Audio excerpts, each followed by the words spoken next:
ನಮ್ ಜೀವನದಲ್ಲಿ ನಮಗೆ ಎಷ್ಟೇ ವಿಶೇಷತೆಗಳಿದ್ರೂ ಕೂಡ ಹಲವಾರು ಬಾರಿ ನಮ್ಮ ಮನಸ್ಸಲ್ಲಿರುವಂತಹ ಒಂದು ಭಯ ನಮ್ಮನ್ನ ಅದರಿಂದ ದೂರ ಮಾಡುತ್ತೆ.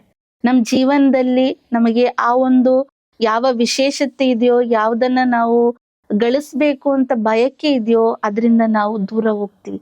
ಆ ಲಕ್ಷ್ಯ ಸ್ಥಾನಕ್ಕೆ ತಲುಪದೆ ನಾವು ಹಿಂಜರಿತಾ ಹೋಗ್ತೀವಿ. ಹಾಗೆ ಜನಗಳ ಮಧ್ಯೆನೂ ಸಹ ನಾವು ಅವ್ರ ಮುಂದೆ ಬರದೆ ನಾವು ಹಿಂದೆ ಹಿಂದೆ ಜರುಗ್ತಾ ಹೋಗ್ತೀವಿ. ಅದಕ್ಕೆ ಕಾರಣನೇ ನಮ್ಮೊಳಗಡೆ ಇರುವಂತ ಒಂದು ಕೊರತೆ ಇರಬಹುದು. ಅವ್ರ ಜೊತೆ ನಾವು ಕಂಪೇರ್ ಮಾಡಿದಾಗ ಅಷ್ಟು ನನ್ನಿಂದ ಸಾಧ್ಯ ಇಲ್ಲ ಎಂಬ ಒಂದು ಭಯ ನಮ್ಮೊಳಗಡೆ ಇರುತ್ತೆ. ಅಂದ್ರೆ ಕಾನ್ಫಿಡೆನ್ಸ್ ಕಡಿಮೆ ಇರುತ್ತೆ. ಆದ್ರೆ ಅದನ್ನ ಹೇಗೆ ಗೆಲ್ಲೋದು?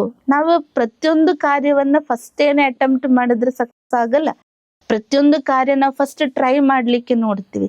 ಹಾಗೆ ನಾವು ಈ ಒಂದು ಸಣ್ಣ ವಿಚಾರವನ್ನ ಟ್ರೈ ಮಾಡೋಣ. ಹೇಗೆ ನಮ್ಮೊಳಗಡೆ ಇರುವಂತ ಭಯವನ್ನ ನಾವಿಲ್ಲದೆ ಮಾಡ್ಬೋದು. ಹೇಗೆ ನಾವು ಪುಟ್ಟ ಮಕ್ಕಳಲ್ಲಿ ನೋಡ್ತೀವಿ ತಾನೆ, ಅವರು ನಡೀಲಿಕ್ಕೆ ಶುರುವಾದಾಗ ಹೇಳ್ತಾರೆ ಬೀಳ್ತಾರೆ, ಹೇಳ್ತಾರೆ ಬೀಳ್ತಾರೆ. ಆಗ ಅವ್ರ ಕಡೆಗೆ ತಂದೆ ತಾಯಿ ಗಮನ ಇಲ್ಲ ಅಂತ ಹೇಳಿದ್ರೆ ಅವ್ರೊಳಗಡೆ ಏನಾಗುತ್ತೆ, ಅವರು ಬಿದ್ರೆ ಸರಿ ಜೋರಾಗಿ ಕಿರ್ಚುತ್ತವೆ. ಅಂದ್ರೆ ನೋವಿದ್ದು ಅಥವಾ ನೋವಿನ ಕಾರಣ ಇರಲ್ಲ, ಆದ್ರೂ ಕೂಡ ಅವ್ರು ಕಿರ್ಚುತ್ತಾರೆ.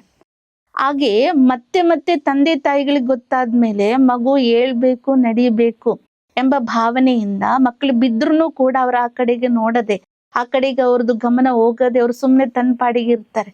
ಆಗ ಮಕ್ಳಿಗೆ ಗೊತ್ತಾಗುತ್ತೆ ತಂದೆ ತಾಯಿಯ ಗಮನ ನನ್ ಕಡೆ ಇಲ್ಲ. ಆಗ ಅವ್ರ ಏನಾಗ ಸುಮ್ನೆ ಎದ್ದು ಅವ್ರು ಸುಮ್ನೆ ಅವ್ರ ನೋವನ್ನ ಮರೆತು ಪುನಃ ಆಟದಲ್ಲಿ ಅವರು ಮುಳುಗಿರುತ್ತಾರೆ. ಅಂದ್ರೆ ಯಾವ ಕಡೆಗೆ ನಮ್ಗೆ ಫೋಕಸ್ ಇರುತ್ತೋ, ಯಾರ ಫೋಕಸ್ ನಮ್ಮ ಮೇಲೆ ಬರುತ್ತೋ ಆಗ ನಮ್ಗೆ ಏನಾಗುತ್ತೆ, ಜೋರಾಗಿ ಅದು ನನ್ ಕೊರತೆ, ನನ್ ಕಾನ್ಫಿಡೆನ್ಸ್ ಕಡಿಮೆ ಎಂಬುದಕ್ಕೆ ನಮ್ ಕೊರತೆ ಬಗ್ಗೆ ನಮ್ಗೆ ಜಾಸ್ತಿನೇ ಚಿಂತೆ ಬರುತ್ತೆ. ಆಗ ನಮ್ಮೊಳಗಡೆ ಆ ಒಂದು ಭಯ ಹುಟ್ಟುತ್ತೆ. ಆಗ ಮಗು ಕಡೆಗೆ ಯಾವಾಗ ತಂದೆ ತಾಯಿಯ ಆ ಒಂದು ಗಮನ ಇರ್ಲಿಲ್ಲ, ಆಗ ಆಟೋಮೆಟಿಕ್ ಅವ್ರು ಹೇಳ್ತಾರೆ ನಡೀತಾರೆ ಬೀಳ್ತಾರೆ ನಡೀತಾರೆ ಆ ಒಂದು ಸ್ಥಿತಿಗೆ ಬರ್ತಾರೆ. ಅವ್ರಿಗೆ ಯಾವ್ದು ಅದ್ರ ಬಗ್ಗೆ ಗಮನನೇ ಇರಲ್ಲ. ಆ ಮಗುಗೂ ಕೂಡ ತನ್ಗೆ ನೋವಾಗಿದೆ ಪೆಟ್ಟಾಗಿದೆ ಎಂಬ ಗಮನನೇ ಬರಲ್ಲ. ಹಾಗೆ ತಾನೇ ನಮ್ ಜೀವನದಲ್ಲೂ ನಾವು ಆ ಘಟ್ಟದಿಂದನೇ ನಾವು ಬೆಳೆದು ಬೆಳೆದು ಇಲ್ಲಿಯ ತನಕ ಬಂದಿದ್ದೀವಿ. ಆದ್ರೆ ಆ ಸಣ್ಣ ಪುಟ್ಟ ವಿಚಾರಗಳೇನು ನಮ್ ಬುದ್ಧಿಯಲ್ಲಿ ಫೋಕಸ್ ಇರಲ್ಲ. ನಮ್ ಜೀವನದಲ್ಲೂ ಚಿಕ್ಕ ಮಕ್ಕಳಿದ್ದಾಗ ಯಾವೆಲ್ಲ ಪರಿಸ್ಥಿತಿಯನ್ನ, ಚಿಕ್ಕ ಪುಟ್ಟ ಪರಿಸ್ಥಿತಿಗಳನ್ನ ನಾವು ದಾಟ್ತಾ ಬಂದಿದ್ದೀವಿ, ಅದ್ರ ಕಡೆಗೆ ನಮ್ಗೆ ಗಮನ ಇರಲ್ಲ. ದೊಡ್ಡವರಾದಾಗ ಸ್ಥೂಲವಾಗಿರುವಂತ ಪೆಟ್ಟಿಗಿಂತ ಸೂಕ್ಷ್ಮವಾಗಿರೋ ಪೆಟ್ಟನ್ನ ನಾವು ತಿಂತಾ ಬಂದಿರ್ತೀವಿ. ಅದರಿಂದ ಸಣ್ಣ ಪುಟ್ಟ ಭಯ ನಮ್ಮೊಳಗಡೆ ತುಂಬಿರ್ತದೆ. ಅದಕ್ಕೆ ಈಗ ನಾವು ಟ್ರೈ ಮಾಡಿ ನೋಡೋಣ, ನಮ್ಗೆ ಸಾಧ್ಯ ಆಗುತ್ತಾ ಇಲ್ವಾ, ಆ ಅನುಭವ ನಮ್ಮಲ್ಲಿ ಬರುತ್ತೆ.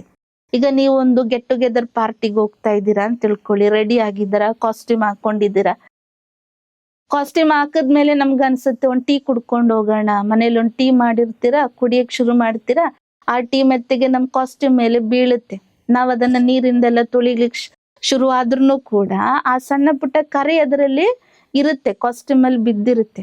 ಆಗ್ಲೇ ಶುರು ಆಗುತ್ತೆ ಯೋಚನೆ, ಅಯ್ಯೋ ಈ ಬಟ್ಟೆನೆ ಹಾಕೊಂಡು ಹೋಗ್ಬೇಕಲ್ಲ, ಪಾರ್ಟಿಗೆ ಹೋದ್ರೆ ಎಲ್ಲಾರು ನೋಡ್ತಾರೆ ಕೇಳ್ತಾರೆ ಎಂಬ ಒಂದು ಸಣ್ಣ ಒಂದು ಭಯ, ಅಂದ್ರೆ ಒಂದು ಸಂಕೋಚ ನಮ್ಮೊಳಗಡೆ ಬರ್ಲಿಕ್ಕೆ ಶುರುವಾಗುತ್ತೆ. ಆ ಯೋಚನೆಯಿಂದಲೇ ನಾವು ನಡೀತಾ ನಡೀತಾ ಆಗ ಪಾರ್ಟಿ ಎಲ್ಲಿ ನಡೀತಾ ಇದೀವೋ ಅಲ್ಲಿ ಎಂಟ್ರೆನ್ಸ್ ಅಲ್ಲಿ ಬಂದಿರ್ತೀವಿ. ನಮ್ಮೊಳಗಡೆ ಇರುವಂತ ಈ ಒಂದು ಸಂಕಲ್ಪ ಏನ್ ಜೋರಾಗಿ ನಡೀತಾ ಇದೆ ಅದನ್ನ ಮುಚ್ಚಲಿಕ್ಕೆ ನಾವು ಟ್ರೈ ಮಾಡ್ತೀವಿ. ಎಲ್ಲಿ ಅದ್ರದ್ದು ದಾಗ ಇದೆ ಅದನ್ನ ನಾವು ಮುಚ್ಚಲಿಕ್ಕೆ ಟ್ರೈ ಮಾಡ್ತೀವಿ. ಆಗ ಎಲ್ಲರದೂ ಕೂಡ ಯಾರೆಲ್ಲ ನಮ್ ಜೊತೆ ನಮ್ಮನ್ನ ಅಲ್ಲಿ ಸ್ವೀಕಾರ ಮಾಡ್ಲಿಕ್ಕೆ ಇರ್ತಾರೋ, ವೆಲ್ಕಮ್ ಮಾಡ್ಲಿಕ್ಕೆ ನಿಂತಿರ್ತಾರೋ, ಅಥವಾ ಯಾರು ಫ್ರೆಂಡ್ಸ್ ಬಂದಿರ್ತಾರೋ ಅವ್ರ ಒಬ್ಬೊಬ್ರಾಗಿ ನಮ್ಮ ಹತ್ರ ಮಾತಾಡಕ್ ಬರುವಾಗ ಫಸ್ಟ್ ಫೋಕಸ್ ಅಲ್ಲಿ ಹೋಗುತ್ತೆ ನಮ್ ಬಟ್ಟೆ ಮೇಲೆ ಏನು ದಾಗ ಆಗಿದೆ,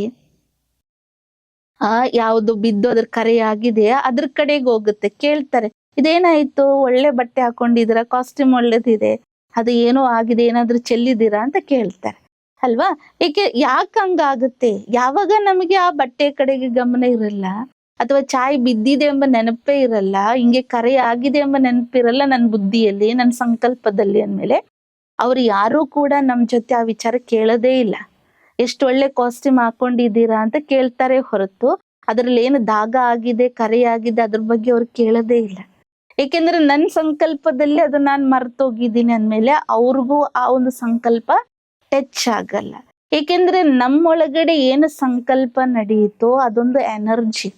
ಆ ಎನರ್ಜಿ ಏನಾಗುತ್ತೆ, ಪಾಸ್ ಆಗುತ್ತೆ, ಟ್ರಾನ್ಸ್ಮಿಟ್ ಆಗುತ್ತೆ. ಹಾಗೆ ಎಷ್ಟು ಸಂಕಲ್ಪ ಫಾಸ್ಟ್ ಆಗಿ ಅದ್ರ ಬಗ್ಗೆ ನಾವು ಚಿಂತನೆ ಮಾಡ್ತಾ ಇರ್ತೀವಿ, ಅಷ್ಟೇ ಫಾಸ್ಟ್ ಆಗಿ ಎದುರುಗಡೆ ಇರೋರಿಗೆ ಆ ಸಂಕಲ್ಪ ಮುಟ್ಟುತ್ತಾ ಹೋಗುತ್ತೆ, ಎನರ್ಜಿ ಟ್ರಾನ್ಸ್ಫರ್ ಆಗ್ತಾ ಹೋಗುತ್ತೆ. ಆಗ ನಮ್ಮನ್ನ ನೋಡಿದ ತಕ್ಷಣ, ನಾ ಪಾರ್ಟಿಗೆ ಎಂಟರ್ ಆದ ತಕ್ಷಣ ಫಸ್ಟ್ ಅವರು ಕೈ ಕೊಟ್ಟು ಸೆಕೆಂಡ್ ಹೇಳಿ ಕೊಟ್ಟು ಫಸ್ಟ್ ಕೇಳ್ತಾರೆ, ಏನಾಯ್ತು, ಏನ್ ಚೆಲ್ಲಿದ್ದೀರಾ ನೀವು ಅಂತ ಕೇಳ್ತಾರೆ. ಇದು ಏಕೆ ಹಿಂಗೆ ಕರೆಯಾಗಿದೆ ಅಂತ ಕೇಳ್ತಾರೆ. ನನ್ನ ಮೈಂಡಲ್ಲಿ ಅದಿಲ್ಲ ಅಂದ್ಮೇಲೆ ಅವ್ರ ಮೈಂಡಲ್ಲೂ ಬರೋಕ್ಕೆ ಸಾಧ್ಯನೇ ಇಲ್ಲ.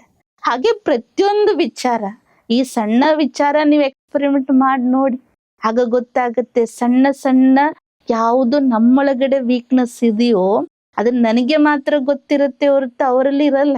ಈಗ ನಮ್ಮೊಳಗಡೆ ಏನಾದ್ರೂ ಕೊರತೆ ಇರುತ್ತೆ, ನೋವಿರುತ್ತೆ, ಏನಾದ್ರೂ ನಮಗೆ ಏನಾದ್ರೂ ಅವತ್ತು ಪರಿಸ್ಥಿತಿ ಇದ್ದೇ ಇರುತ್ತೆ, ಅದರಿಂದ ನಮ್ಮ ಮನಸ್ಸಲ್ಲಿ ಏನೋ ಒಂದು ಗೊಂದಲ ಇದ್ದೇ ಇರುತ್ತೆ.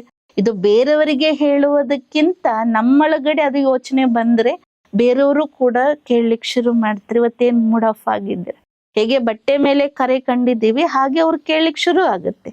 ಅದರಿಂದ ನಾವು ಯಾವ ಥಾಟ್ ಯಾವಾಗ ಇರುತ್ತೋ ಅದನ್ನ ಅಲ್ಲೇ ಸ್ಟಾಪ್ ಮಾಡ್ಲಿಕ್ಕೆ ನಮ್ಗೆ ತಾಕತ್ತು ಬೇಕಾಗುತ್ತೆ. ಅದ್ರದ್ದು ಸೊಲ್ಯೂಷನ್ ನಮ್ಮೊಳಗಡೆ ಬರ್ಬೇಕೇ ಹೊರತು ಅದು ಯಾಕೆ ಬಂತು, ಹೇಗಾಯ್ತು, ಬೇರೆಯವ್ರೇನ್ ಕೇಳ್ತಾರೆ, ಏನಾಗುತ್ತೋ ಹೇಗಾಗುತ್ತೋ ಎಂಬ ಆಲೋಚನೆ ನೆಗೆಟಿವ್ ಬಂದ್ರೆ ಅದೇ ಎನರ್ಜಿ ಬೇರೆಯವರಿಗೆ ಟ್ರಾನ್ಸ್ಮಿಟ್ ಆಗುತ್ತೆ. ಅದರಿಂದ ಯಾವತ್ತೂ ಕೂಡ ಎಷ್ಟೇ ನಮ್ಮಲ್ಲಿ ನೆಗೆಟಿವ್ ಇರಲಿ, ಎಷ್ಟೇ ನಮ್ಮಲ್ಲಿ ವೀಕ್ನೆಸ್ ಇರಲಿ, ನಮ್ಮ ಮನಸ್ಸಲ್ಲಿ ನಮ್ಮ ಸಂಕಲ್ಪಗಳು ಪಾಸಿಟಿವ್ ಆಗಿರ್ಬೇಕು. ಯಾವ ಕಡೆಗೆ ನಾನು ಅಟೆನ್ಷನ್ ಕೊಡ್ಬೇಕು ಆ ಕಡೆಗೆ ಅಟೆನ್ಷನ್ ಕೊಡ್ಬೇಕೇ ಹೊರತು ನಾವು ವೇಸ್ಟ್ ಥಾಟ್ ಅಥವಾ ನೆಗೆಟಿವ್ ಥಾಟ್ ಕಡೆಗೆ ನಮ್ ಗಮನನೂ ಹೋಗ್ಬಾರ್ದು, ಅದ್ರ ಬಗ್ಗೆ ನಾವು ಮೆಲ್ಕ್ ಹಾಕ್ಲೂಬಾರ್ದು.